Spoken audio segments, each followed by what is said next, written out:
The president was impeached over attempting to shake down the Ukrainian president into starting 2 investigations. And people always summarize it as an investigation into the Bidens and an investigation into 2016. But an investigation into 2016 really cleans up the sheer insanity of what Donald Trump actually wanted investigated.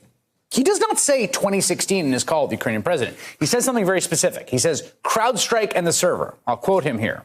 I would like you to find out what happened with this whole situation with Ukraine. They say CrowdStrike. I guess you have one of your wealthy people, the server. They say Ukraine has it.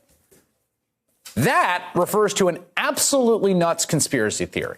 It basically goes like this, that the hacking of the Democratic National Committee and Hillary Clinton's campaign was actually a false flag inside operation pulled off by the DNC themselves to themselves, along with Ukrainians in order to frame Russia. Now, it's not only not true, it's nonsensical. First, CrowdStrike is an American company with a Russian-American co-founder. They're the ones that did the forensics for the DNC to find out who hacked them. They're based in Sunnyvale, California. It's not owned by Ukrainians. The server's not in Ukraine. I could go on.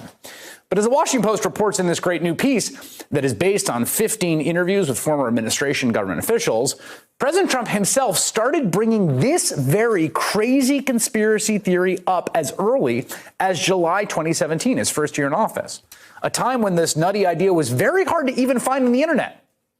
Where did he get this idea? According to the Washington Post, quote, the blame he has cast on a rival country led many of his advisors to think that Russian President Vladimir Putin himself helped spur the idea of Ukraine's culpability.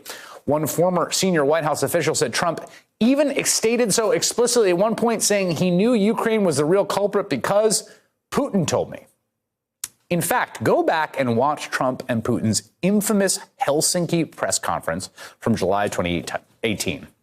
At the time, everyone reacted to Trump refusing to back his own intelligence community on the question of whether Russia had interfered with the election. But listen to it again.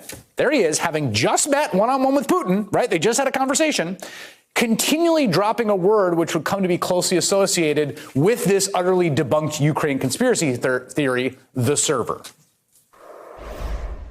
You have groups that are wondering why the FBI never took the server. Haven't they taken the server?